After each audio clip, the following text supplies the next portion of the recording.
Students, see point number 4. Name two countries that do not have any official language. तो बच्चों ऐसे दो देशों के नाम बताइए जिनके अपने कोई भी ऑफिशियल लैंग्वेज नहीं है. So answers will be Australia and USA, यानी कि यूनाइटेड स्टेट्स ऑफ अमेरिका. ये दो ऐसे कंट्री है जिनके अपने कोई भी official language, they do not have any official language. Okay, अपने कोई भी ऑफिशियल लैंग्वेज नहीं है.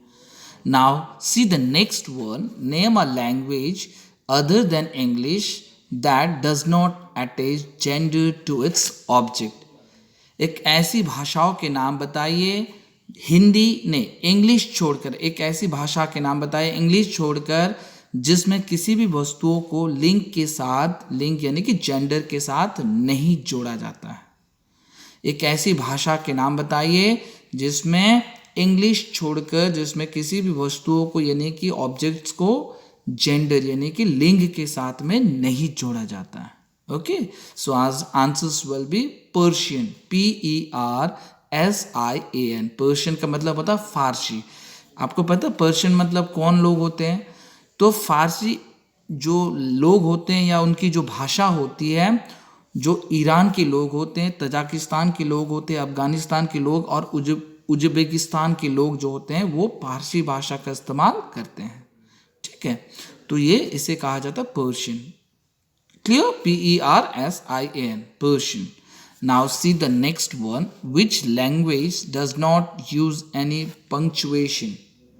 कौन सी ऐसी भाषा है जिसमें किसी भी प्रकार का चिन्ह, पंक्चुएशन मतलब कोई भी चिन्ह का प्रयोग नहीं किया जाता है, like question mark, full stop, exclamation mark, commas and all. तो इस तरीके के मतलब चिन्ह जो है, सिंबल या पंक्चुएशन का प्रयोग इस्तेमाल नहीं किया जाता है. तो ये है चाइनीज़. तो चाइनीज़ एक ऐसी भाषा है जो चाइना में बोली जाती है ना, चाइनीज़, CHINESE. तो चाइनीज़ एक ऐसी भाषा है जिसमें ना तो कोई फुल स्टॉप आता है, ना ही कोई कॉमा आता है, ना ही कोई क्वेश्चन मार्क आता है, और ना ही कोई एक्सक्लेमेशन मार्क रहते हैं. Okay, now the next one is, what are the 6 official languages of the UN. हमें 6 ऐसे ऑफिशियल लैंग्वेज के नाम बताना है यूएन के, यूनाइटेड नेशन के. सबसे पहले तो हमें पता करना है कि यूएन किसे कहा जाता है, यूनाइटेड नेशंस. तो यूनाइटेड नेशंस में बहुत सारे कंट्री होते हैं.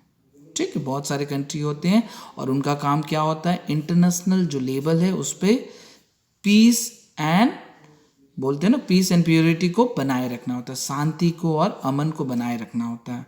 ठीक है, तो बहुत सारे देश जाकर वहाँ पर यूएन में जाकर क्या करते हैं, शांति बनाए रखने का क्या करते हैं, एक संगठन होता है उनका, शांति बनाए रखना है, लड़ाई नहीं करना है. तो यूएन का काम ये सब देखना होता है. ठीक है, यूनाइटेड नेशंस का काम. तो हमारे देश के लोग भी जाते हैं वहाँ पर.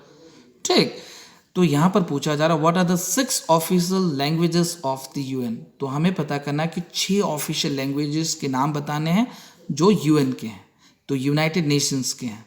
तो इसमें हो जाएगा, first one is English, Spanish, French, Chinese, Russian and the last one is Arabic.